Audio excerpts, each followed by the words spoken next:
হাসানুল হকের বিরুদ্ধে রায় দুপুরে জুলাই গণ অভ্যুত্থানের ৬ হত্যার ৮ অভিযোগ ট্রাইব্যুনালে।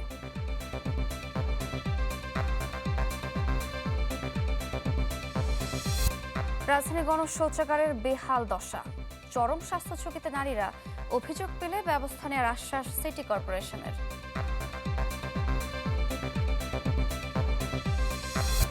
উত্তরাঞ্চলে নদীর পানি বেড়ে প্লাবিত লোকালয়, সিরাজগঞ্জে নতুন করে ভাঙছে যমুনার পাড়।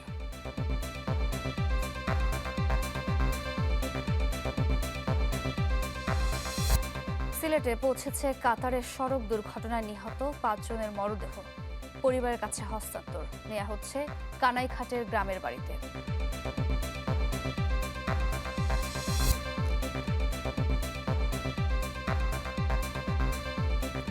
আমন্ত্রণ চ্যানেল 24-এর সকাল ৯টার খবরে। আপনাদের সাথে আছি আমি সারিকা তাবাসসুম। নকআউট পর্বে জাপানের সাথে রুদ্ধশ্বাস জয়ে বাঁধ ভাঙা উল্লাস ব্রাজিল সমর্থকদের। উৎসবের নগরীতে পরিণত হয় পুরো ঢাকা বিশ্ববিদ্যালয় ক্যাম্পাস। রেফারির শেষ বাঁশি বাজতে মধ্যরাতে আনন্দ উল্লাসে মেতে ওঠেন সেলেসাও ফ্যানরা। যদিও প্রিয় খেলোয়াড় নেইমার না খেলায় আফসোস ছিল ব্রাজিল ভক্তদের। একেবারে শেষ সময়ে গোল আর ব্রাজিল সমর্থকদের এমন বাঁধ ভাঙা উল্লাস। বিশ্বকাপ যুক্তরাষ্ট্রে হলেও গোটা ঢাকা বিশ্ববিদ্যালয় এলাকায় যেন হয়ে ওঠে টেক্সাসের হিউস্টন স্টেডিয়াম। সন্ধ্যা থেকেই টিএসসি আর মহসিন হলের মাঠ কানায় কানায় পূর্ণ। ব্রাজিল সমর্থকদের খ্যাপাতে আর্জেন্টিনার সমর্থকরাও এদিন জাপানের জন্য পূর্ণ সমর্থনে মগ্ন। ম্যাচ শুরুর আগেই দুই দলের সমর্থকদের মধ্যে চলে কথার লড়াই। Congratulations to Bangladesh to support Brazil. পুরো খেলায় ছিল টান টান উত্তেজনা। 29 মিনিটে জাপানের দেয়া গোল অবাক করে দেয় ব্রাজিল সমর্থকদের। তবুও আশা ছাড়তে নারাজ ছিলেন তারা। অনেকদিন পর ব্রাজিল তার ছন্দে বেড়েছে এবং হেক্সা পূরণ করে এই ছন্দ সমাপ্তি ঘটবে।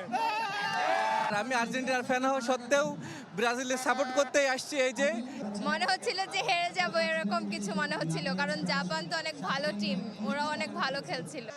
ম্যাচ শেষে নেইমারকে ছাড়াই ব্রাজিলের এমন জয়ে একেবারে উন্মাতাল সেলেসাও ফ্যানরা। কেননা এই জয়ের জন্য যে তাদের অপেক্ষা করতে হয়েছে পুরো 90 মিনিট। দারুণ অ্যাটাক করেছিল, গোল আরো দুইটা হয়তো বাট হয় নাই।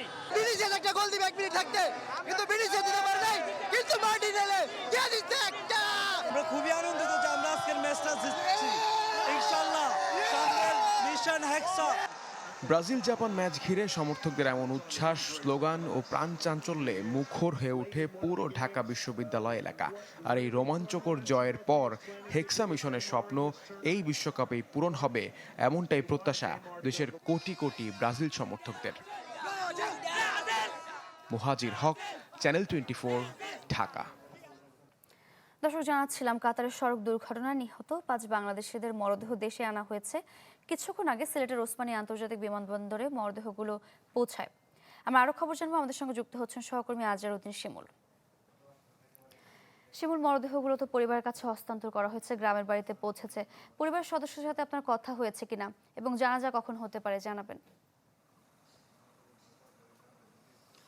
সারিকা, দেখুন, সকাল 6:45টার দিকে কিন্তু ওসমানী আন্তর্জাতিক বিমানবন্দরে লাশগুলো এসে পৌঁছায় এবং তারপর অর্থাৎ ঘণ্টাখানেক পর পরিবারের যারা সদস্যরা রয়েছেন তাদের কাছে আনুষ্ঠানিকভাবে বিমানবন্দর কর্তৃপক্ষ এবং প্রবাসী কল্যাণ ও কর্মসংস্থান মন্ত্রণালয়ের সংশ্লিষ্ট কর্মকর্তারা লাশগুলো হস্তান্তর করেন। এবং আমরা পাশাপাশি দেখেছি ওয়েজ আর্নার্স বোর্ডের যারা দায়িত্বশীল কর্মকর্তারা রয়েছেন তারা নিহত পরিবারের সদস্যদের হাতে নগদ 35,000 টাকার একটি চেক দিয়েছেন এবং পরবর্তীতে আরো 3 লাখ টাকা দেওয়া হবে বলে তারা জানিয়েছেন। এই মুহূর্তে আমরা ওসমানী আন্তর্জাতিক বিমানবন্দরের গেট নং 2-তে অবস্থান করছি। এখানে যে ফ্রিজিং লাশবাহী গাড়িগুলো রয়েছে সেগুলো অপেক্ষা করছে। কিছুক্ষণের মধ্যে, অর্থাৎ আমাদেরকে জানানো হয়েছে আর 5 মিনিটের মধ্যেই সারিবদ্ধভাবে যে গাড়িগুলো দাঁড়িয়ে আছে সেগুলো কানাইঘাটের উদ্দেশ্যে রওনা হবে এবং এখানের যে আনুষ্ঠানিকতা একেবারেই বলা যায় শেষ মুহূর্তে চলছে এবং লাশগুলো কানাইঘাটে পৌঁছতে প্রায় 1টা বেজে যাবে বলে আমাদেরকে এখানকার যারা আসছেন কানাইঘাট থেকে তারা আমাদেরকে জানিয়েছেন। এবং দুপুর 2টার দিকে অর্থাৎ জোহরের নামাজের পর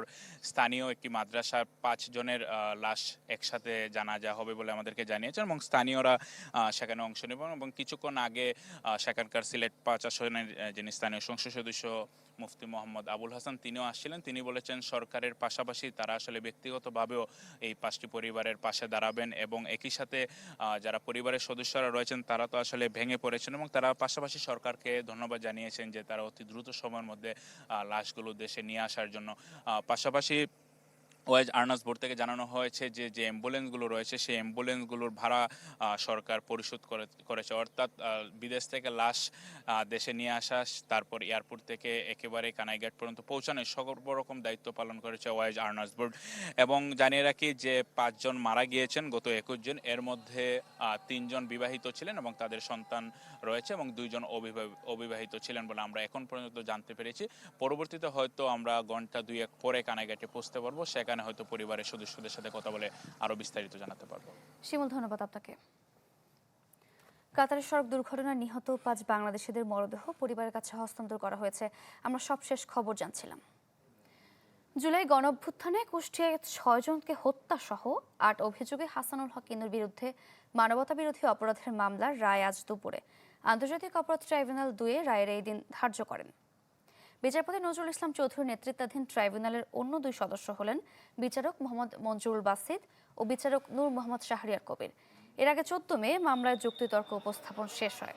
ইনুর বিরুদ্ধে মামলায় মোট 8টি অভিযোগ আনা হয়েছে। এর মধ্যে কুষ্টিয়ায় 6 জনকে হত্যা সহ আন্দোলনকারীদের ওপর হামলার উস্কানি, শেখ হাসিনার সঙ্গে আন্দোলনকারীদের দমনে গুলির নির্দেশ ও কুষ্টিয়া পুলিশ সুপারকে ফোন কল করে আন্দোলনকারীদের ওপর গুলির নির্দেশ রয়েছে।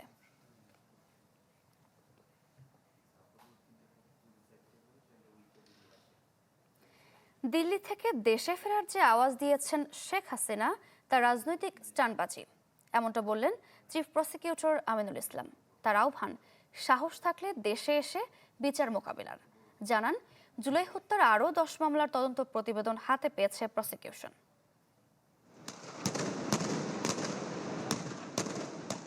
জুলাই হত্যাযজ্ঞের মামলায় ফাঁসির দণ্ডপ্রাপ্ত আসামি পলাতক শেখ হাসিনা।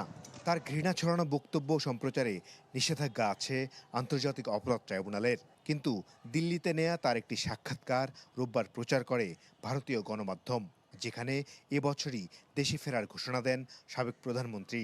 জানান, সমঝোতায় যাবেন না কারো সাথেই। সোমবার এ বক্তব্যের তাৎক্ষণিক প্রতিক্রিয়ায় চিফ প্রসিকিউটর বললেন, শেখ হাসিনা দেশে ফিরতে চাওয়ার ঘোষণা রাজনৈতিক স্ট্যান্ডবাজি। সাহস থাকলে দেশে এসে মানবতাবিরোধী অপরাধের বিচার মোকাবেলা করার আহ্বান তার। ভারত থেকেও বলে, বাংলাদেশ থেকেও তার কিছু অনুসারীরা বলে। এটা কি রাজনৈতিক উদ্দেশ্যে বলে, নাকি তার পক্ষে কোনো জনমত তৈরি করার জন্য বলে, নাকি মানুষকে বিভ্রান্ত করার জন্য বলে, কোনো ক্যামফ্লেজ করার জন্য বলে, এইটা তো উত্তর আমার পক্ষে দেওয়া সম্ভব না। তবে আমি সিম্পলি আমার কাছে যেটা মনে হয় যে এই সব কিছুই হচ্ছে একটা স্ট্যান্ডবাজি। আমরাও তো চাই যে উনি ফিরে আসুক, তার আপিলটা তিনি ফাইল করে মামলাটা মোকাবেলা করুন। আমিনুল ইসলাম জানান, জুলাই হত্যার আরও 10 মামলার তদন্ত প্রতিবেদন হাতে পেয়েছে প্রসিকিউশন, যা এখন যাচাই বাছাই চলছে। এসব মামলার আসামি আওয়ামী লীগ নেতা শাহজাহান খান, আমির হোসেন আমু, কামাল আহমেদ মজুমদার, সাবেক বিচারপতি শামসুদ্দিন চৌধুরী মানিক ও পুলিশের ঊর্ধ্বতন কর্মকর্তারা। যে 10টা রিপোর্ট সাবমিট করা হয়েছে সেগুলোতে ফর্মাল চার্জ আমরা আগামীকালকের মধ্যে অথবা ভ্যাকেশনের পরে 21 তারিখে যখন খুলবে সাথে সাথে আমরা ফর্মাল চার্জ আমরা দাখিল করে দেবো। এদিকে মঙ্গলবার হাসানুল হক ইনুর মানবতাবিরোধী অপরাধ মামলার রায় ঘোষণা করবেন ট্রাইব্যুনাল 2। চিফ প্রসিকিউটর জানান, জাসদ নেতার বিরুদ্ধে অভিযোগ প্রমাণে সক্ষম হয়েছেন তারা, তাই সর্বোচ্চ সাজা মৃত্যুদণ্ড চান তারা। মাসুদুর রহমান, চ্যানেল 24, ঢাকা। রাজধানীতে প্রতিদিন কাজ, শিক্ষা কিংবা নানা প্রয়োজনে ঘরের বাইরে বের হন লাখো নারী, কিন্তু নিরাপদ ও পরিচ্ছন্ন গণশৌচাগারের সংকট তাদের জন্য নিত্যদিনের বাস্তবতা। ভোগান্তি এড়াতে অনেক নারী কম পানি পান করেন, যা দীর্ঘমেয়াদে স্বাস্থ্য ঝুঁকি বাড়াচ্ছে। সিটি কর্পোরেশন বলছে, পাবলিক টয়লেট দেখভালের দায়িত্বে অবহেলার অভিযোগ পেলে দ্রুত ব্যবস্থা নেওয়া হবে। মাহবুবুর রহমানের রিপোর্ট। বাংলাদেশ পরিসংখ্যান ব্যুরোর 2022 সালের জনশুমারি অনুযায়ী রাজধানীতে অন্তত অর্ধকোটি নারীর বসবাস, কিন্তু শহরটা নারীবান্ধব হয়ে ওঠেনি আজও। ফলে অনেক কিছুই মাথায় রেখে চলতে হয় তাদের। বিশেষ করে ঘর থেকে বের হবার আগে কম পানি পান করেন নারীরা। কেননা হাতের কাছে নারীবান্ধব শৌচাগারের সুবিধা না পাওয়ার বিড়ম্বনা এড়িয়ে চলতে চান তারা। আমাদের মাঝে মাঝে তো ওয়াশরুমে যেতে হয়, কিন্তু ঢাকা শহরে এমন কোনো পাবলিক টয়লেট ভালো নাই যেখানে আমরা একটু যেতে পারি। Sanitary napkin, toilet tissue, hand wash এগুলিও থাকে না। সবচেয়ে বড় কথা একদমই অপরিচ্ছন্ন। আমরা বাসা থেকে যখন বের হই সেক্ষেত্রে আমরা পানিটা একটু কম খাওয়ার চেষ্টা করি, যাতে পাবলিক টয়লেটগুলো ব্যবহারের ক্ষেত্রে আমরা একটু এড়াতে পারি। ওয়াটার এইড বাংলাদেশের 2025 সালের এক গবেষণা বলছে, শহরাঞ্চলে বাড়ির বাইরে থাকলে পানি পান কমিয়ে দেন 69% নারী, আর পুরোপুরি পান করেন না শতকরা 15 জন, যার বড় কারণ গণশৌচাগারে পরিচ্ছন্নতা ও ব্যক্তিগত গোপনীয়তার অভাব। বিশেষজ্ঞরা বলছেন অল্প পানি পানের অভ্যাস থেকে ইউরিনারি ট্র্যাক্ট ইনফেকশনে আক্রান্ত হচ্ছেন নারীরা, যা থেকে কিডনি সংক্রমণের ঝুঁকি রয়েছে। তাই নারীদের স্বাস্থ্য ঝুঁকি এড়াতে পাবলিক টয়লেটগুলোকে আরও নারীবান্ধব করার পরামর্শ তাদের। যদি কেউ বারবার প্রস্রাবে ইনফেকশন হয়, এটা কিন্তু একটা বড় স্বাস্থ্য ঝুঁকি। এটা থেকে কিন্তু এমনকি ক্রনিক কিডনি ডিজিজ সিকেডি আমরা ডে টু ডে প্র্যাকটিসে পাচ্ছি। এত বেশি সিকেডি বা ক্রনিক কিডনি ডিজিজের হার বেড়ে যাচ্ছে বাংলাদেশে। এটার ভিতরে ওয়ান অফ দ্য ইম্পর্টেন্ট কারণ কিন্তু হলো এই যে ইউটিআই, মানে প্রস্রাবে ইনফেকশন। রেগুলার প্রতিদিন অপারেট করা, মেনটেন মিনিং পরিষ্কার পরিচ্ছন্ন রাখা। পাশাপাশি আরেকটা খুব ইম্পর্টেন্ট বিষয়, বিশেষ করে নারীদের ক্ষেত্রে, সেটা হলো নিরাপত্তার বিষয়টা। অনেক ক্ষেত্রেই আপনি দেখবেন যে একটু বিকেল হলে কিংবা সন্ধ্যার পরে যথেষ্ট আলো থাকে না, হ্যাঁ, নারীরা সেখানে যাওয়ার জন্য স্বচ্ছন্দ বোধ করে না। বর্তমানে রাজধানীর 2 সিটি কর্পোরেশনে গণশৌচাগার আছে 191টি, যা প্রয়োজনের তুলনায় অনেক কম। এছাড়া সরেজমিন ঘুরে দেখা যায় অনেকগুলোরই বেহাল অবস্থা। আমাদের কাছে যদি এই ধরনের কোনো স্পেসিফিক কোনো ব্যাপারে কোনো কমপ্লেন আসে, তাহলে স্পেসিফিক সেটার ব্যাপারে আমরা তখনই তাৎক্ষণিকভাবে ব্যবস্থা গ্রহণ করব। নারী স্বাস্থ্যের কথা বিবেচনা করে ঢাকায় কয়েকটি আধুনিক টয়লেট পরিচালনা করছে একটি বেসরকারি প্রতিষ্ঠান, যেখানে নিশ্চিত করা হয়েছে পরিচ্ছন্নতা ও নিরাপত্তা। মাহবুবুর রহমান, চ্যানেল 24, ঢাকা। উত্তরাঞ্চলের নদ নদীর পানি বেড়ে বাঁধ ভেঙে প্লাবিত হচ্ছে লোকালয়। কুড়িগ্রামের ভুরুঙ্গামারীতে দুধকুমার নদের পানি বিপদসীমার উপর দিয়ে বইছে। লালমনিরহাটের ডালিয়া পয়েন্টে ফের তিস্তার পানি বেড়ে ডুবেছে অন্তত 10 গ্রাম। বন্ধ রয়েছে 6টি শিক্ষা প্রতিষ্ঠান। সিরাজগঞ্জে নতুন করে ভাঙছে যমুনার পাড়। কুড়িগ্রামে ফুসছে দুধকুমার নদ, একই সাথে বাড়ছে ধরলা ব্রহ্মপুত্রের পানি। বাঁধ উপচে প্লাবিত নিচু এলাকা, নষ্ট হচ্ছে বীজতলা। স্থানীয়দের অভিযোগ, বাঁধের পাশের বালু তুলে বিক্রি করছে স্থানীয় প্রভাবশালীরা। এই বালুগুলো সব বিক্রি করছে, করিয়ে এখন নাই পানিতে, পানি এখনো হয় নাই ঠিক মতো, তাতে পানি উচলি দৌড় মারছে। এই শাকিল যা বালুগুলো বিক্রি করছে, যদি বালু বিক্রি না ছড়াইতো তাহলে এখানে পানি হতো না। ঘটনাস্থল পরিদর্শনে গেলে এলাকাবাসীর তোপের মুখে পড়েন পানি উন্নয়ন বোর্ডের নির্বাহী প্রকৌশলী সহ কর্মকর্তারা। এদিকে লালমনিরহাটের ডালিয়া পয়েন্টে ফের বাড়ছে তিস্তার পানি। প্লাবিত হয়েছে নিম্নাঞ্চলের অন্তত 10টি গ্রাম। পানি ঢুকে পড়ায় বন্ধ রয়েছে 6টি শিক্ষা প্রতিষ্ঠান। পানির জন্য কোনো বেড়াতে পারিনি, খাইতে পারিনি, গরু ছাগল ধরে সমস্যা হয়ে আছে। তিস্তা নদী যদি ঘুরতো, আমার নদী এলাকার মানুষ শোকে বসবাস করে থাকতো। বন্যার পানিতে তলিয়েছে গাইবান্ধা ও নীলফামারীর নিচু এলাকা। ঘরের ভেতরে পানি উঠায় দুর্ভোগে কয়েক হাজার মানুষ। তীব্র সংকটের মুখে বিশুদ্ধ পানি ও খাবার। আমার বিদ্যালয়টি আজকে বন্যায় প্লাবিত হয়েছে। মাস ছয়েক আমরা চলাচল অথবা বাচ্চাদের স্কুল যাওয়াটা খুবই কষ্ট। পানি উন্নয়ন বোর্ড বলছে উত্তরাঞ্চলের এসব নদ নদীর পানি আরো বাড়বে। পরিস্থিতি নিয়ন্ত্রণে বাঁধের ভাঙন রোধের কাজ চলছে। আমরা যখনই দেখতেছি কোনো জায়গায় কোনো ধরনের ভাঙনের উপক্রম ভেঙে যাবে, তখনই আমরা ব্যবস্থা নিচ্ছি। এদিকে বন্যার পানি বৃদ্ধির সাথে সাথে ভাঙন বাড়ছে সিরাজগঞ্জের যমুনা নদীর পার। হুমকির মুখে শিক্ষা প্রতিষ্ঠান সহ নানা স্থাপনা। ভাঙন রোধে জিও ব্যাগ ফেলছে পানি উন্নয়ন বোর্ড। সানজিদা শান্তা, চ্যানেল 24। পানি বৃদ্ধি ও ভাঙনের আরও খবর জানবো। কুড়িগ্রাম এবং গাইবান্ধা থেকে যুক্ত হচ্ছেন আমাদের সহকর্মীরা। আমরা শুরুতেই কুড়িগ্রামের খবর জানবো, সেখান থেকে আছেন সহকর্মী গোলাম মাওলা সিরাজ। সিরাজ, বলছিলাম কুড়িগ্রামের পানি বিপদসীমার উপর দিয়ে বইছে, প্রশাসনের পক্ষ থেকে কোনো ব্যবস্থা নেওয়া হচ্ছে কিনা জানাবেন। যে এখনো দুধকুমারের পানি বিপদসীমার উপর দিয়ে প্রবাহিত হচ্ছে, তবে রাত থেকে পানি কমতে শুরু করেছে। আর যার ফলে যেটি হয়েছে, আমি যদি আপনাদেরকে একটু দেখাই, আমি আছি দুধকুমারের পশ্চিম তীরে। এটি হচ্ছে কুড়িগ্রামের ধুরুঙ্গামারী উপজেলার আন্দারিচার ইউনিয়ন, তারই হচ্ছে একটি এলাকা চরঢৌরাকুটি। আমার পিছনে আমি এসে যেটা দেখলাম যে এখানে ঠিক যেন একটা ধ্বংসযজ্ঞ চলছে। এখানে বেশ কয়েকটি বাড়ি এখান থেকে ভেঙে নিয়ে যাওয়া হচ্ছে, এবং আমাদের চোখের সামনে আমরা যেটা দেখছি যে গাছপালা থেকে শুরু করে ঘরবাড়ি নদীতে পড়ে যাচ্ছে। আমরা স্থানীয়দের সঙ্গে কথা বলে যেটা জানলাম যে গত ৩ থেকে ৪ দিনে এখানে ৩০টিরও অধিক বাড়ি এই নদীগর্ভে বিলীন হয়ে গেছে। স্থানীয়দের যেটা অভিযোগ, তারা যেটা বলছে দীর্ঘদিন থেকে মূলত এই জায়গাটা ঝুঁকিতে ছিল, ভাঙন ঝুঁকিতে ছিল দুধকুমারের।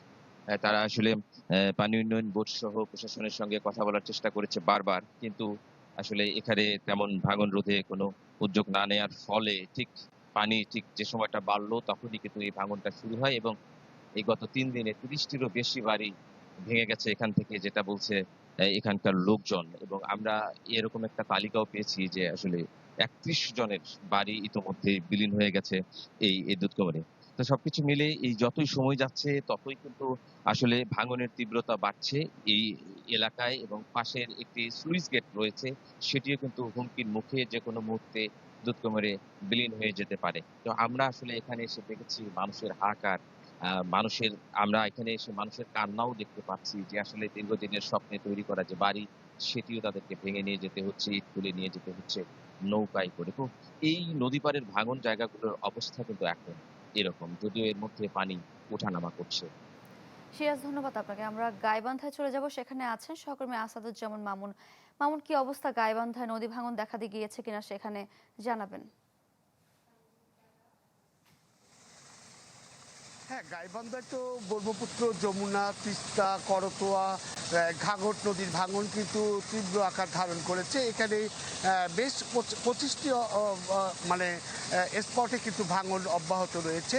সেখানে যেটা পানি উন্নয়ন বোর্ড কর্তৃপক্ষ বলছে যে তারা প্রতিদিনই কিন্তু নতুন নতুন এলাকায় ভাঙন দেখতে পাচ্ছেন এবং ভাঙনের খবর পাচ্ছেন। তো ভাঙন খবর পাওয়ার পরে তারা কিন্তু সেখানে জিও ব্যাগ, বালির বস্তা ফেলে ভাঙনের প্রতিরোধের ব্যবস্থা করছেন। কিছু কিছু জায়গায় আবার কিছু কিছু এলাকার বরাদ্দ চেয়ে কিন্তু তারা মন্ত্রণালয়ে পাঠিয়েছেন এবং বরাদ্দ পাওয়ার সাপেক্ষে সেখানে কিন্তু কাজ করবেন বলে জানিয়েছেন। তবে ইতিমধ্যেই কিন্তু ব্যাপক আকারে ধারণ করেছে ব্রহ্মপুত্র নদের তীরে। আমি সকালে যেখানে ছিলাম সেখানে আমার সামনে যেখানে লাইভ করছিলাম সেখানেই কিন্তু ভাঙন মুহূর্তের মধ্যে ভাঙনে প্রায় 500 মিটার ভাঙন দেখা দিয়েছে এবং ভেঙে নদীগর্ভে বিলীন হয়ে গেছে। সেখানে পাট ক্ষেতে আমি দেখেছি পাট ক্ষেতটা একদম বিলীন হয়ে গিয়েছে। পাশাপাশি বাড়িঘরের বিভিন্ন জায়গায় সুন্দরগঞ্জের গাইবান্ধা সদরের কামারজালির মোল্লাচর, তারপরে কুন্দের পাড়া, বালাসীঘাটের ফুলছড়ি উপজেলার আপনার মধ্য কঞ্চিপাড়ি, পূর্ব কঞ্চিপাড়া, তারপরে হলো কেতকির হাট, এই সমস্ত এলাকায় কিন্তু আপনার ভাঙন দেখা দিয়েছে, ভয়াবহ ভাঙন। তো আমি যেটা পানি উন্নয়ন বোর্ডের কর্মকর্তার সাথে যেটা নির্বাহী প্রকৌশলী জানিয়েছেন যে তারা 2-1টি স্পটে আবারও আজকে কাজ শুরু করবে, যেখানে ভয়াবহ বরাদ্দ পাচ্ছে সেখানে কিন্তু তারা নতুন নতুন এলাকায় যেয়ে কাজ করছে। আর আপনার মাধ্যমে জানাতে চাই যে এখানে কিন্তু প্রতিনিয়তই এখনও ব্রহ্মপুত্র, যমুনা, তিস্তা, করতোয়া, ঘাঘট নদীর পানি কিন্তু বিপদসীমার নিচে থাকলেও আপনার পানি কিন্তু বাড়ছে এবং নিম্ন অঞ্চলগুলো তলিয়ে যাচ্ছে। সেখানে ফসল রয়েছে, পাট সহ বিভিন্ন ফসল রয়েছে, সেগুলো কিন্তু নিম্ন অঞ্চল তলিয়ে যাচ্ছে। এছাড়া বিভিন্ন স্থাপনা, কবরস্থান, মসজিদ, মাদ্রাসা বা আসবাবপত্র, বাড়িঘর, এগুলো কিন্তু নদীর ভাঙনের হুমকির মুখে রয়েছে এই 4টি উপজেলার। চরাঞ্চলের মানুষের বাড়িতে এখনও নিম্ন অঞ্চলের ফসল গুলো নিম্ন অঞ্চলে তলিয়ে গেলেও বাড়িঘরে কিন্তু এখনও পানি ওইভাবে ঢুকে নেই, তবে তারা বন্যার আশঙ্কা করছেন। এই ছিল এখনকার মতো গাইবান্ধার সর্বশেষ খবর। মামুন, ধন্যবাদ আপনাকে। লালমনিরহাটের পরিস্থিতি নিয়ে জানাতে আমাদের সঙ্গে এর মধ্যে যুক্ত হয়েছেন সহকর্মী মাহফুজ বকুল। মাহফুজ বকুল, জানাবেন সেখানকার পরিস্থিতি। সারিকা, লালমনিরহাটে তিস্তার পানি কিন্তু গত পরশুদিন বিপদসীমার উপরে ছিল। গতকাল সারাদিনই পানি কিন্তু কমতির দিকে ছিল। আজকে এক রাতেই কিন্তু পানি একবারে কমে গেছে। সর্বশেষ সকাল 6টা যেটি পরিমাপ, ডালিয়া পয়েন্টে সকাল 6টায় বিপদসীমার 30 সেন্টিমিটার নিচে প্রবাহিত হচ্ছে এবং সকাল 9টার যেটি পরিমাপ সেটি হচ্ছে বিপদসীমার 33 সেন্টিমিটার নিচে সর্বশেষ প্রবাহিত হচ্ছে, অর্থাৎ পানি কিন্তু একবারে এক রাতেই প্রায় 40 সেন্টিমিটারও বেশি কিন্তু কমে গেছে। এখন কিন্তু আর সেই যে আতঙ্ক শঙ্কা বন্যার সেটি কিন্তু নেই। আমরা তিস্তা পাড়ে সকাল থেকে এসে দেখছিলাম যে তিস্তার বুক ছাড়া আসলে তেমন আসলে পানি নেই। এছাড়াও তিস্তার যে বুক সেখানে আসলে পানি একবারই এক রাতে কমে যাওয়ায় তিস্তার বুকে বিভিন্ন চর জেগে উঠেছে, আপনারা নিশ্চয়ই ক্যামেরায় দেখানোর চেষ্টা করছি। পাশাপাশি যে এলাকাগুলোতে আসলে পানি উঠেছিল রাস্তাঘাটে, বিশেষ করে তিস্তার নিচু এলাকা, বেশ কিছু নিচু এলাকা এবং নিম্নাঞ্চলে গতকাল আমরা দেখিয়েছিলাম, জানিয়েছিলাম রাস্তাঘাটে এবং রাস্তাঘাটে স্কুলেও আসলে পানি উঠেছিল বাড়িঘরে। এক রাতে কিন্তু সেই পানিগুলো নেমে গেছে এবং সাধারণ মানুষ যেটি বলছে যে গতকাল থেকে তাদের যে ভোগান্তি ছিল আসলে হঠাৎ পানি আসায়, সেই ভোগান্তি একবারই নির্মূল হয়ে গেছে। আসলে সকাল থেকে মানুষজন তাদের যে বন্যা পরবর্তী প্রস্তুতি সেটি তারা করছেন। তবে গবাদি পশু নিয়ে কিন্তু মুশকিলে পড়েছেন, কেননা আসলে যখনই রাস্তাঘাট এবং বাড়িঘরে পানি ওঠে, গবাদি পশুর যে প্রাকৃতিক খাদ্য উৎসগুলো রয়েছে সেই খাদ্য উৎসগুলো কিন্তু বন্ধ হয়ে গেছে। যার কারণে এই সময় হঠাৎ করে আসলে যেগুলো আসলে ফিড থেকে শুরু করে খড়, গবাদি পশুর অন্যান্য খাবার, সেগুলোর দামও কিন্তু বৃদ্ধি পাচ্ছে। মানুষ বলছে যে আসলে অনেকে সিন্ডিকেট করে কিনছে এবং স্বাস্থ্য ঝুঁকি কিছু কিছু জায়গায় দেখা দিয়েছে, যেহেতু বন্যা আসলে আসলে উজানের পানিতে দূষিত বিভিন্ন পানীয় চলে আসে, যার কারণে কিছু কিছু জায়গায় স্বাস্থ্য ঝুঁকির কিছু বিষয় চলে আসে। যদিও বা তিস্তা পাড়ার মানুষ আসলে এই বন্যা পরবর্তী স্বাস্থ্য ঝুঁকি, পরিষ্কার পরিচ্ছন্নতা এগুলোতে আসলে অভ্যস্ত। তারা আসলে মানসিক এবং বিভিন্ন ভাবে তারা প্রস্তুতি রাখেন যে আসলে বন্যার পরে তাদেরকে এই পরিষ্কার পরিচ্ছন্ন কাজগুলো করবে। অপোজিটই বলছে যে তারা কিন্তু যে ভাঙন প্রবণ এলাকা রয়েছে, ঝুঁকিপূর্ণ এলাকা রয়েছে, সেগুলোতে বিশেষ নজরদারি তাদের সবসময় ছিল, যাতে আসলে খুব বেশি ভাঙন না হয়। এখন যেহেতু পানি একবারে কমে গেছে, যার কারণে কিছু কিছু জায়গায় ভাঙন দেখা দিতে পারে, সেই জায়গাগুলো পাবো বিশেষ নজরদারি করছে। জেলা প্রশাসন জানিয়েছে যে তাদের পক্ষ থেকে আসলে পানবাসী যারা ছিল গতকাল, যারা আসলে পানিতে নিমজ্জিত ছিল, তাদেরকে ইউনোর মাধ্যমে তালিকা করে তাদেরকে বিশেষ প্রণোদনা দেওয়ার আসলে ব্যবস্থা করার কথা বলছেন। তবে সব মিলিয়ে তিস্তাপাড়ার মানুষজনের একটি আসলে চাওয়া যে আসলে এই তিস্তা মহাপরিকল্পনা আসলে বাস্তবায়ন করবার, এই বর্ষা এলেই কিন্তু এরকম পানি বাড়বে, বন্যা আসবে, ভাঙন আসবে, দুশ্চিন্তা আসবে। বিশেষ করে তিস্তার পানির আসলে খুব বেশি নিশ্চয়তা এক রাতেই কিন্তু কমে যায়। গতকালকে আমরা যেটা দেখিয়েছিলাম যে এক রাতেই কিন্তু তিস্তার পানি হু হু করে বেড়ে লোকালয় থেকে শুরু করে তিস্তার বিস্তীর্ণ চরাঞ্চল প্লাবিত হয়েছিল। 6টি শিক্ষা প্রতিষ্ঠান তিস্তা পাড়ে, সেটি কিন্তু শিক্ষা কার্যক্রম বন্ধ করা হয়েছিল। এই এলাকাগুলোতে ধন্যবাদ আপনাকে। উত্তরাঞ্চলের বিভিন্ন জেলা থেকে নদ নদীর পানি বৃদ্ধি এবং ভাঙনের খবর জানছিলাম।